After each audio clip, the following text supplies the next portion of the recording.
मेरे भाई और मैं एक ही समय पर सर्वाइवल सिस्टम के साथ जागे। एक था डिकम्पोजिशन सिस्टम। मेरा छोटा भाई ब्लाइंड डीटी के सामने शो ऑफ करना चाहता था। उसने सबसे पहले डिकम्पोजिशन सिस्टम को बाइंड कर लिया। मेरे पास बस बचा हुआ सिस्टम लेने के अलावा कोई ऑप्शन नहीं था। लेकिन किसे पता था, सिर्फ 5 दिन बाद टेम्परेचर गिरकर -70 डिग्री हो जाएगा। पूरी दुनिया बर्फ और स्नो से ढक जाएगी। मैंने कॉपी सिस्टम पर भरोसा करके आखिरी दिनों में उसे और उसकी ग्रीन टी गर्लफ्रेंड को सपोर्ट किया। आखिरकार रेस्क्यू टीम आने तक समहाउ सरवाइव कर लिया। लेकिन उसी ने मौका देखकर मुझे फ्रोजन रिवर में धक्का दे दिया। भाई, मुझे ब्लेम मत करना। मैं ल्यू रुयान को फ्रीज नहीं होने दे सकता। वैसे भी तुम ज्यादा देर सरवाइव नहीं कर पाओगे, तो बेहतर है हमें फुलफिल कर दो। और फिर मैं वापस उसी दिन लौट आया जब सिस्टम अवेकन हुआ था। मेरा छोटा भाई पागलों की तरह रेप्लिकेशन सिस्टम छीनने लगा। मैं समझ गया, वो भी रीबॉर्न हो चुका है। भाई, बचपन से आपने मुझे लीड किया है। आप ये कॉपी सिस्टम मुझसे नहीं छीनोगे, है ना? बिल्कुल नहीं, तुम मेरे इकलौते भाई हो। सिंस तुम्हें कॉपी सिस्टम पसंद है, तो मैं बाकी वाला डिकम्पोजिशन सिस्टम ले लेता हूं। यह सुनकर जीबोहोंग ने राहत की सांस ली। उसकी आंखों में थकान की झलक थी। उसने तुरंत कंफर्म बटन दबाया। Replication system binding successful. बस टारगेट आइटम को टच करो और वही आइटम परफेक्टली रेप्लिकेट हो जाएगा। कोई कूल डाउन नहीं। सिस्टम की आवाज सुनते ही जीबोहोंग खुशी से उछल पड़ा। रेप्लिकेशन सिस्टम मेरा है। मैं उसे ठंडे चेहरे से नाचते हुए देखता रहा। पिछली जिंदगी में भी यही सीन उसके लिविंग रूम में हुआ था। हम दोनों ने एक साथ सिस्टम अवेकन किया था। उस वक्त जीबोहोंग ल्यू रोयान के सामने शो ऑफ करना चाहता था और बिना सोचे डिकम्पोजिशन सिस्टम चुन लिया। मुझे मजबूरी में रेप्लिकेशन सिस्टम लेना पड़ा। किसे पता था, सिर्फ 5 दिन बाद एक एक्सट्रीम कोल्ड डिजास्टर पूरी दुनिया में फैल जाएगा। टेम्परेचर गिरकर -70 डिग्री हो गया। पूरा शहर एक पल में बर्फ की मूर्ति बन गया। हम घर में फंस गए और सप्लाईज सबसे बड़ी प्रॉब्लम बन गई। मैंने सिस्टम के सहारे उसे और ल्यू रुयन को सपोर्ट किया, जो सिर्फ चीखना जानती थी, कुछ और नहीं। मैं खुद खाने से कतराता था, कपड़े भी कम पहनता था, बस बेस्ट सप्लाईज उनके लिए बचाकर रखता था। 3 महीने तक किसी तरह सरवाइव किया। आखिरकार रेस्क्यू आ गया। लेकिन रेस्क्यू में सिर्फ 2 जगह थी। जी बोंग ने ल्यू रुयान को बोट पर चढ़ाने के लिए बिना हिचकिचाए मुझे नदी में धक्का दे दिया। उस बर्फीले पानी में डूबते हुए मैंने कसम खाई, अगर दोबारा मौका मिला तो मैं उनसे खून का हिसाब लूंगा। और अब भगवान ने मुझे सच में यह मौका दे दिया। भाई, क्या देख रहे हो? पछता रहे हो? नहीं, बस खुश हूं। मैंने नजर हटा ली और सीधे डिकम्पोजिशन सिस्टम को बाइंड कर लिया। Decomposition system binding successful. ये किसी भी अनऑर्गेनिक या इनऑर्गेनिक मैटर को डिकम्पोज एंड रिओनऑर्गेनाइज कर सकता है। उसे हाई एनर्जी फ्यूल या फ्रेश इंग्रेडिएंट्स में कन्वर्ट कर सकता है। कन्वर्जन रेट आइटम की डेंसिटी पर डिपेंड करता है। जी बोहोंग अचानक पास आया। भाई, थोड़े पैसे उधार मिलेंगे? मैं लियो रोयान के साथ शॉपिंग जा रहा हूं, कैश कम पड़ गया। मैंने भौं उठाई। तुम्हारे पास रेप्लिकेशन सिस्टम है, फिर भी मुझसे पैसे? अरे, सिस्टम पावरफुल है, लेकिन अभी यूज करना नहीं आता। बस कुछ मील बैग्स खरीदने हैं। जब सिस्टम समझ जाऊंगा, 100 कॉपी करके बेच दूंगा, फिर इंटरेस्ट के साथ पैसे लौटा दूंगा। कितने चाहिए? 50,000। मैंने बिना कुछ बोले सीधे फोन निकाला और उसे पैसे ट्रांसफर कर दिए। मैसेज देखते ही वो मुस्कुराया। जब मैं दुनिया का रिचेस्ट आदमी बनूंगा, तुम मेरे ड्राइवर बनोगे। वो कार कीज लेकर निकल गया। दरवाजे तक पहुंचकर अचानक रुका। वैसे वेदर फोरकास्ट कह रहा है कि ठंड बढ़ेगी, कुछ रैग्स खरीद लेना। तुम्हारा डिकम्पोजिशन सिस्टम गार्बेज भी तोड़ सकता है। दरवाजा जोर से बंद हुआ। मेरे चेहरे की शांति तुरंत गायब हो गई। 5 दिन, बस 5 दिन बाकी हैं। मुझे हर सेकंड का इस्तेमाल करना होगा। मैंने तुरंत फोन उठाया। हेलो ब्रदर ली, मेरा डाउनटाउन वाला हाउस तुरंत सेल पर डाल दो। फुल कैश चाहिए। आज डील हो जाए तो मार्केट प्राइस से 3 लाख कम भी चलेगा। कॉल कट करते ही मैंने सारे लोन ऐप्स खोल दिए जहां से पेमेंट मिल सकती थी। सब जगह अप्लाई कर दिया। सिर्फ आधे घंटे में मेरे वी चैट में 1 मिलियन आ गए। दिल तेजी से धड़क रहा था। मैंने तुरंत बॉस जांग को कॉल किया। मुझे मिलिट्री ग्रेड इंसुलेशन चाहिए, 2 हाई पावर डीजल जनरेटर्स और 50 बैरल्स डीजल। आज ही डिलीवरी चाहिए। मनी कोई इशू नहीं। इस बार मैं एक perfect constant temperature safe house बनाऊंगा। 3 बजे एजेंट बायर को लेकर आया। 2 मिलियन में डील फाइनल हुई। मैंने तुरंत सबर्ब्स में एक विला विद बेसमेंट रेंट कर लिया। बेसमेंट की मोटी दीवारें, एक परफेक्ट रिफ्यूज थी। मैंने वर्कर्स बुलाए और ओवरनाइट रेनोवेशन शुरू कर दिया। वॉल्स पर 3 layers insulation, advanced air circulation system install किया गया। रात में जीबोहोंग का कॉल आया। भाई तुम कहां मर गए? घर का लॉक क्यों बदल दिया? मैंने हाउस बेच दिया। तुम पागल हो गए हो? मैं और ल्यू रुयान कहां रहेंगे? तुम्हारे पास रेप्लिकेशन सिस्टम है, होटल में रह लो, गोल्ड बार्स कॉपी करके पेमेंट कर देना। मैंने ट्राई किया, बहुत थकान होती है, गोल्ड कॉपी करने की ताकत नहीं है, ये तुम्हारी प्रॉब्लम है। मैंने कॉल काट दिया। अब पिछली जिंदगी में उसने मुझे 3 साल तक एक्सप्लॉइट किया था। इस बार मैं उसे कुछ भी फायदा नहीं लेने दूंगा। रात 10 बजे रेनोवेशन पूरा हुआ। पूरा बेसमेंट अब एक इंडिस्ट्रक्टिबल बंकर बन चुका था। अब अगला स्टेप सप्लाईज जमा करना। लेकिन मैं सुपरमार्केट नहीं गया क्योंकि फूड खत्म हो जाता है, लेकिन मेरा डिकम्पोजिशन सिस्टम एक एंडलेस रिसोर्स है। मैं पिकअप लेकर स्क्रैप यार्ड पहुंचा। बॉस, मुझे सारे वेस्ट प्लास्टिक और ओल्ड टायर्स चाहिए। वो मुझे पागल समझने लगा। इतना कचरा लेकर क्या करोगे? मैंने एडवांस फेंका। सब कुछ ट्रक में डालो। अगले 3 दिन मैंने पूरे शहर के स्क्रैप यार्ड साफ कर दिए। कपड़े, फर्नीचर, कंस्ट्रक्शन वेस्ट सब कुछ विल्ला में जमा कर लिया। पूरा यार्ड गार्बेज के पहाड़ में बदल गया। चौथे दिन शाम हल्की बर्फ गिरने लगी। टेम्परेचर तेजी से गिरा। न्यूज अभी भी लोगों को काल्म कर रही थी। ये बस नॉर्मल कोल्ड वेव है, लेकिन मैं जानता था ये अपोकलिप्स की शुरुआत है। मैंने वीचैट खोला। जी बोहोंग की पोस्ट थी। वो और ल्यू रुयान लग्जरी रेस्टोरेंट में बैठे थे। टेबल पर कैवियार और रोमने कॉन्टी था। कैप्शन, फॉलो मी और मजे करो। ल्यू रुयान का comment, dear you're the best, I love you. मैंने हंसते हुए लाइक कर दिया। उसे नहीं पता, हर रेप्लिकेशन उसके बॉडी की एनर्जी खत्म कर रही है। कल एक्सट्रीम कोल्ड आएगा और वो 10 मिनट भी सरवाइव नहीं कर पाएगा। अचानक विल्ला का डोर जोर से पीटा गया।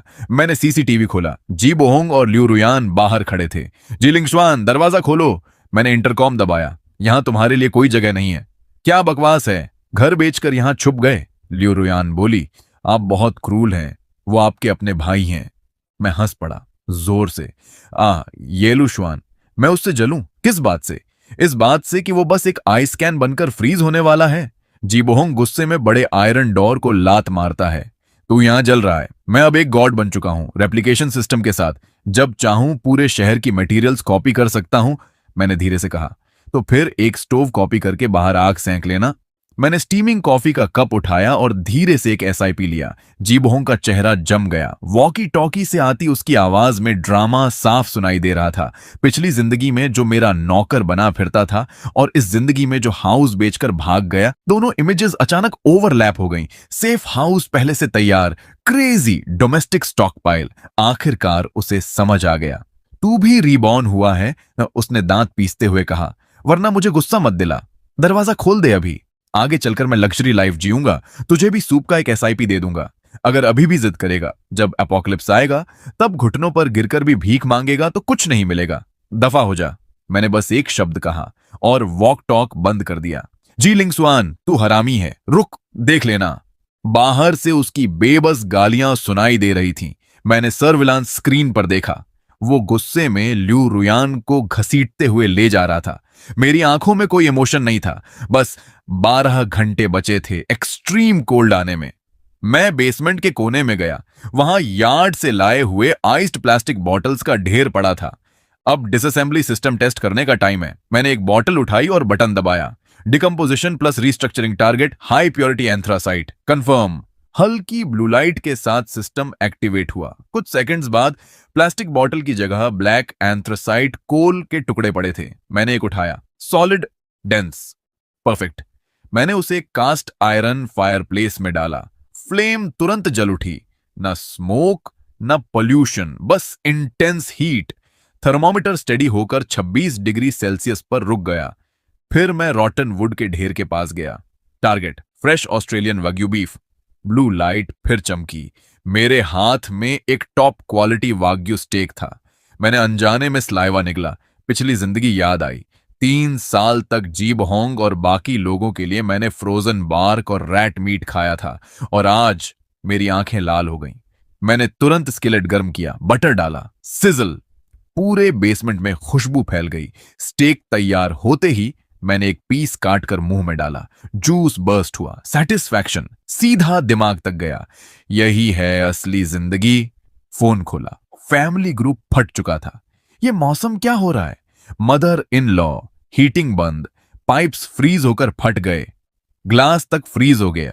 कोल्ड वेव सेंचुरी में पहली बार जी बोंग ने वॉइस मैसेज भेजा, घबराओ मत, मैंने सुपर पावर अवेकन किया है, कुछ भी कॉपी कर सकता हूं। रोयान के लिए डाउन जैकेट्स और वार्म पैक्स बना दिए हैं, जिसे जो चाहिए मुझसे ले लो। कुछ सेकंड साइलेंस, फिर ग्रुप एक्सप्लोड हो गया। वाह बेटा, हीरो, मेरे लिए भी अप्लायंसेस कॉपी कर दे, तू तो भगवान है। जी बोहोंग प्राउडली बोला, सब रिलेटिव्स हैं, सबका ख्याल रखूंगा। फिर, लेकिन जी लिंगसुआन, उसने आज मुझे घर से निकाल दिया, 2 मिलियन लेकर अकेला विला में मजे कर रहा है। उसे फर्क नहीं पड़ता कौन जिए कौन मरे। बस हवा बदल गई। इतना सेल्फिश, इतना सीधा लगता था। क्रिटिकल मोमेंट में इतना कोल्ड ब्लडेड, अपने भाई को भी निकाल दिया। मैं हंस पड़ा। यह है असली मॉरल किडनैपिंग। मैंने वाग्यू स्टेक की फोटो भेजी। हाँ, मैं कोल्ड ब्लडेड हूं। ये वाग्यू स्टेक खाकर पैनिक हो रहा है। Group instant silent. फिर जी बोहोंग, अभी घमंड कर, जब सप्लाईज खत्म होंगी देखूंगा कैसे जिंदा रहेगा। मैंने इग्नोर कर दिया। 2 घंटे बचे थे। बाहर तूफान शुरू हो चुका था। हवा ऐसे चिल्ला रही थी जैसे हजारों जानवर दहाड़ रहे हों। स्नो हेल बन गई, बुलेट प्रूफ ग्लास पर टकराकर क्रैक जैसी आवाजें। Temperature -30 degree Celsius. ये बस शुरुआत थी। कैमरा ऑन किया, पूरी दुनिया अंधेरे में। स्ट्रीट लाइट्स उखड़ चुके थे। कुछ कार्स भागने की कोशिश में आईसी रोड्स पर स्किड करके क्रैश और इंस्टेंटली फ्रीज होकर मेटल ब्लॉक बन गई। अपोकलिप्स ऑफिशियली शुरू।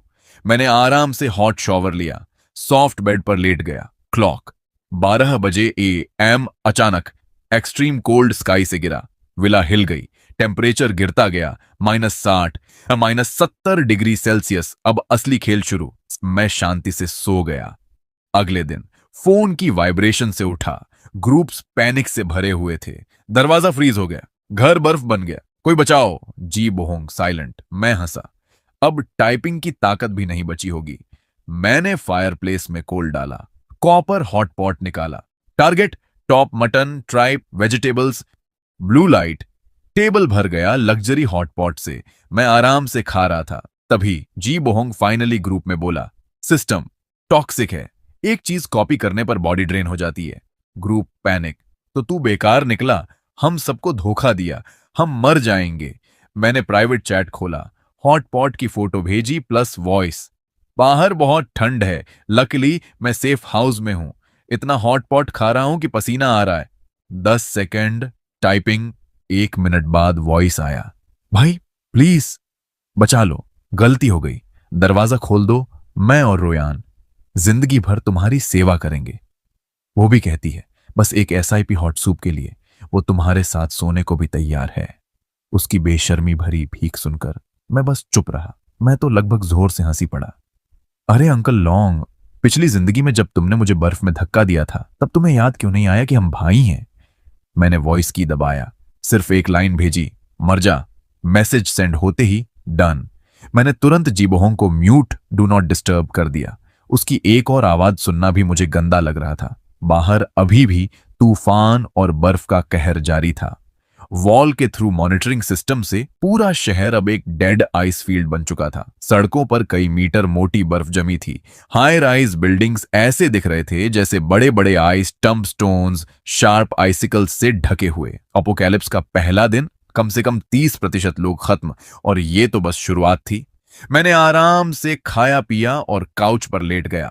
कम्युनिटी ग्रुप खोला। अब पैनिक बदलकर गालियों और डिस्पेयर में बदल चुका था। रेस्क्यू टीम अभी तक क्यों नहीं आई? इतना टैक्स देते हैं, हेलीकॉप्टर भी नहीं उड़ सकता इस मौसम में। किसी के पास खाना है, रोलेक्स के बदले दूंगा, पोर्शे की चाबी भी दे दूंगा। मैंने न्यूज देखी, दिल में कोई हलचल नहीं। पिछली जिंदगी में मैं भी ऐसा ही था, ठंड में कांपते हुए सोचता था कोई ऊपर से आकर बचा लेगा। लेकिन रियलिटी ने सिखाया, अपोकलिप्स में दया सबसे खतरनाक जहर है। तभी ग्रुप में नया मैसेज आया, सेंडर ब्रदर लॉन्ग, 18वीं फ्लोर। मुझे उसका थोड़ा अंदाजा था। लोकल गैंगस्टरन कम्युनिटी में दबंग लोगों से प्रोटेक्शन मनी लेता था। उसका मैसेज, बहुत हुआ ड्रामा, जिसके पास भी सप्लाईज हैं खुद आकर दे दो, सबको बराबर बांटा जाएगा। अगर किसी ने छुपाया तो चाकू से निपटूंगा। 17वीं फ्लोर सर्च कर चुका हूं, अब 18वें पर आ रहा हूं। मरना नहीं है तो दरवाजा खोल देना। मैंने भौं उठाई। पहले दिन ही ऑर्गेनाइज लूट शुरू, लेकिन मुझे फर्क नहीं पड़ा। मैंने फोन बंद किया, वर्क बेंच पर गया, स्क्रैप स्टेशन से लाए हुए कचरे में से एक्सपायर्ड कोल्ड मेडिसिन निकाली। Target high purity antibiotics, blue light और इंस्टेंट। वो दवाई बदलकर नई अमॉक्सिसिलिन बन गई। एक्सट्रीम कोल्ड वर्ल्ड में फूड और कैलोरीज के बाद मेडिसिन बराबर प्राइसलेस। मैंने दवाइयां अरेंज की, फिर चॉकलेट और बिस्किट्स भी प्रोसेस किए। अगले कुछ दिन मैं लिटरली लग्जरी लाइफ जी रहा था। हर दिन फीस्ट, गेमिंग कंसोल तक बना लिया। बाहर की दुनिया hello on earth. Extreme cold का 5वां डे। मैंने फोन खोला, वीचैट में हंड्रेड्स अनरीड मैसेजेस, मोस्टली जीबहोंग के। मैंने खोला, मर जा, तू इंसान नहीं है, तेरे पास सब कुछ है फिर भी नहीं बचा रहा। रुयान को फीवर है, मेडिसिन दे दे। मैंने ब्रेड कॉपी करने की कोशिश की, खून उल्टी हो गई। क्या तू हमें मरते देखना चाहता है? लास्ट मैसेज, एक फोटो, जी बोहोंग, स्किनी, आंखें ढंसी हुई, होंठ नीले, ल्यू रुयान। और भी बुरी हालत। ये हालत देखकर मुझे अजीब सा रिलीफ मिला। मैं हंसा, रिप्लाई किया, इतना ही बर्दाश्त नहीं हो रहा, शो तो अभी शुरू हुआ है। जी बोहोंग ने तुरंत रिप्लाई किया, तू चाहता क्या है? क्या मुझे मारना चाहता है? मैंने जवाब दिया, मैं सिस्टम लेकर शो ऑफ तू कर रहा था, मेरा क्या लेना देना। वो चुप, फिर बोला, ज्यादा खुश मत हो, मैंने ब्रदर लॉन्ग को बता दिया है। तेरे सेफ हाउस और सप्लाईज के बारे में मेरी आंखें तुरंत ठंडी हो गईं। मरते मरते भी धोखा देना नहीं छोड़ा। मैंने रिप्लाई किया, वो मुझे ढूंढ नहीं पाएंगे। वो हंसा, तू अंडर एस्टिमेट कर रहा है। उनके पास स्नोमोबाइल्स हैं, मैंने डायरेक्शन बता दी है। अगर मुझे और रुयान को बचाना है तो उन्हें रोक। मैं हंसा, ठीक है, आने दे। फोन साइड में फेंक दिया, अब मजा आएगा। मैंने विल्ला के आसपास एचडी नाइट विजन कैमरास लगा दिए। बाहर व्हाइट स्टॉर्म, विजिबिलिटी 5 मीटर से भी कम। ऐसे में स्नोमोबाइल चलाना बराबर सुइसाइड। मीनवाइल सिटी के अंडरग्राउंड गराज में जी बोहोंग कांप रहा था। उसके सामने कुछ खतरनाक आदमी। लीडर ब्रदर लॉन्ग, पक्का तेरे भाई के पास सप्लाईज हैं और वो विल्ला में छुपा है। जी बोहोंग, 100% उसने हाउस बेचा, 2 मिलियन कैश, सब खरीदकर सबर्ब में स्टैश किया।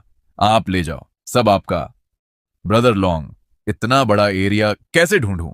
जी बोहोंग, अबैंडन्ड फैक्ट्री के पास, बस मुझे थोड़ा खाना दे दो, मैं रास्ता दिखाऊंगा। एक आदमी हंसा, तेरी हालत देख, तू बाहर निकलेगा तो वहीं फ्रीज हो जाएगा। जी बोहोंग गिर पड़ा, लेकिन डर के मारे कुछ बोला नहीं। उसने ल्यू रोयान की तरफ देखा, आंखों में खतरनाक चमक। मैं खुद नहीं जा सकता, लेकिन मेरे पास वैल्यू है, मेरे पास रेप्लिकेशन सिस्टम है। थोड़ी कैलोरीज दो, मैं कुछ भी बना सकता हूं। Replication system? ब्रदर लॉन्ग की आंखें चमक उठी। उसने जी बोहोंग के बाल पकड़ लिए। सच बोल रहा है? जी बोहोंग दर्द में भी हंसा, बस खाना दे दो, अभी दिखाता हूं। ब्रदर लॉन्ग हंसा, ठीक है, आधी मोल्डी ब्रेड दे दो इसे। अपोकलिप्स में आधी सड़ी रोटी भी ट्रेजर है। जी बोहोंग ने बिना चबाए खा ली। ब्रदर लॉन्ग ने एम्प्टी सिगरेट पैक फेंका। अब ह्वाजी सिगरेट कॉपी कर। जी बोहोंग ने सिस्टम एक्टिवेट किया। ब्लू लाइट, नई सिगरेट पैक हाथ में। लेकिन उसी वक्त उसने खून उगल दिया। बॉडी कांपने लगी, जमीन पर गिर पड़ा। ब्रदर लॉन्ग ने सिगरेट उठाई, एक जलाकर कश लिया। इंटरेस्टिंग पावर, से जिंदा रखो। अब ये हमारी प्रोडक्शन मशीन है, जब तक सांस है यूज करते रहो। जी बोहोंग डर गया। ब्रदर लॉन्ग, ऐसा मत करो। वो इतना डर गया कि जैसे उसकी आत्मा ही निकल गई हो। वो पागलों की तरह जमीन पर सिर पटक पटक कर गिड़गिड़ाने लगा, मैं आपका आदमी हूं, मैंने आपको जी लिंगस्वान का पूरा एड्रेस बताया, आपने कहा था मुझे खाना देंगे। ब्रदर लॉन्ग ने सिगरेट का धुआं सीधे उसके चेहरे पर उड़ा दिया। खाना दिया ना, आधी रोटी कम है क्या?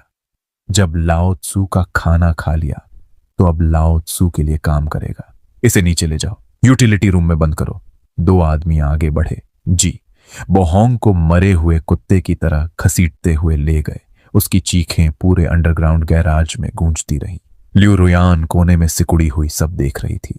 उसका शरीर डर से कांप रहा था। उसे तुरंत समझ आ गया, जी बोहोंग अब पूरी तरह बेकार हो चुका है। अगर उसे जिंदा रहना है उसे तुरंत नया सहारा चाहिए। उसने दांत भींचे, एक जबरदस्ती की चार्मिंग स्माइल निकाली और रेंगते हुए ब्रदर लॉन्ग के पैरों में गिर गई। ब्रदर लॉन्ग, मैं आपके सामने कुछ भी नहीं हूं। आज से मैं आपकी हूं। आप जो चाहें मैं सब करूंगी। ब्रदर लॉन्ग ने उसे ऊपर से नीचे तक देखा। उसका साफ लेकिन खूबसूरत चेहरा, उसकी आंखों में गंदी चमक आ गई। उसने उसकी ठुड्डी पकड़कर जोर से दबाया। कुछ भी करेगी? ल्यू रुयन ने आंखें बंद कर ली, धीरे से बोली, हाँ। ब्रदर लॉन्ग हंसा। अच्छा, मुझे ऐसे लोग पसंद हैं जो हालात समझते हैं। उसने उसे सीधे कंधे पर उठा लिया। पहले मजा लेते हैं। कल वेस्टर्न सबर्ब्स चलेंगे, बड़ा माल है वहां। अगली सुबह मैं बेसमेंट में फ्रेश ब्रेड खा रहा था और एक पुरानी मूवी देख रहा था। अचानक सर्वेलेंस सिस्टम ने जोर से अलार्म बजाया। मैं तुरंत उठा, कॉफी कप रखा और मॉनिटरिंग स्क्रीन के पास गया। स्क्रीन पर विला से लगभग 1 किलोमीटर दूर स्नो में कुछ काले धब्बे दिखे। जूम किया, 3 स्नोमोबाइल्स लीड कर रहा था। Brother long. मैं हंसा। इतनी हिम्मत, सिटी सेंटर से यहां तक आ गए। -70 degree Celsius temperature, 2 metre snow, कम से कम 2 से 3 घंटे लगे होंगे। मैंने कुछ नहीं किया, बस चुपचाप देखता रहा, जैसे कोई धीरे धीरे मरने आ रहा हो। आधे घंटे बाद वो लोग गेट तक पहुंच गए, गाड़ियों से उतरे, ठंड से कांप रहे थे, मचेटे पकड़ना भी मुश्किल। ब्रदर लॉन्ग, ये डोर बहुत स्ट्रांग है, अंदर कैसे जाए? ब्रदर लॉन्ग ने दांत भींचे। मोलोटॉव कॉकटेल फेंको, दरवाजा गर्म करो, फिर हैमर से तोड़ देंगे। अंदर अनलिमिटेड सप्लाईज हैं। उन्होंने बॉटल फेंकी या आग भड़की, लेकिन -70 डिग्री सेल्सियस में कुछ ही सेकंड में बुझ गई। ब्रदर लॉन्ग गुस्से में चिल्लाया, हैमर लाओ। 2 आदमी हैमर लेकर आए, पूरी ताकत से मारा। हैमर उछल गया, वो खुद बर्फ में गिर पड़े। डोर पर एक स्क्रैच तक नहीं आया। मैं अंदर बैठकर ये सब देख रहा था और हंस रहा था। मैंने वॉकी टॉकी दबाया। सुबह सुबह लोगों के दरवाजे तोड़ना बैड मैनर्स है। सब चौंक गए। ब्रदर लॉन्ग चिल्लाया, जीलिंग स्वान, बाहर आ। तेरे भाई ने सब बता दिया। दरवाजा खोल, सप्लाईज दे दे तो तुझे छोड़ दूंगा। मैंने आराम से कहा, तोड़ ले, धीरे धीरे। वैसे एक रिमाइंडर, टेम्परेचर अभी -74 डिग्री सेल्सियस है। इतनी देर बाहर खड़े हो, शरीर अभी काम कर रहा है? मेरी बात सुनकर उनके होश उड़ गए। एक आदमी ने अपने हाथ की तरफ देखा। क्रैक, उसका हाथ टूटकर बर्फ में गिर गया, जैसे पॉप्सिकल। वो जोर से चीखा। बाकी डर गए। हम मर जाएंगे, ये दरवाजा नहीं टूटेगा, भागो। 2 आदमी स्नोमोबाइल की तरफ भागे। स्टार्ट करने की कोशिश, इंजन फ्रीज हो चुका था। हम खत्म। ब्रदर लॉन्ग ने देखा, डोर नहीं टूटा, गाड़ी नहीं चली। पहली बार उसकी आंखों में डर आया। वो घुटनों पर गिर गया, कैमरा की तरफ सिर पटकने लगा। लिन शुआन, आई प्लीज, गलती हो गई, अंदर आने दे, हम तेरे नौकर बन जाएंगे। सब जी बोहोंग की गलती है, मैंने ठंडी हंसी के साथ कहा। कुत्ते, मैं पागल कुत्ते नहीं पालता। नाइफ है ना, यूज करो एक दूसरे पर। मैंने वॉकी टॉकी बंद कर दिया, वापस आराम से काउच पर बैठकर मूवी देखने लगा। मुझे जरा भी दया नहीं आई। अपोकलिप्स में दया बराबर खुद के साथ सबसे बड़ी क्रूरटी। करीब 2 घंटे बाद मैंने फिर मॉनिटरिंग स्क्रीन देखा। बाहर बर्फ में लाशें पड़ी थीं। ब्रदर लॉन्ग, घुटनों के बल जमी हुई आइस स्टैच्यू, उसके चेहरे पर डर और निराशा हमेशा के लिए फ्रीज हो चुकी थी। मैंने स्ट्रेच किया, वर्क बेंच पर गया, सिस्टम एक्टिवेट किया। ब्लू लाइट चमकी, सारी लाशें, स्नोमोबाइल्स, हथियार, सब गायब। आउटपुट मिला 20 litre biodiesel, refined steel, organic fertiliser. मैंने संतोष से सिर हिलाया। जिंदा में बेका, मरकर काम के। मीनवाइल सिटी के अपार्टमेंट में जी बोहोंग को यूटिलिटी रूम में लटकाया गया था। वो अभी भी जिंदा था।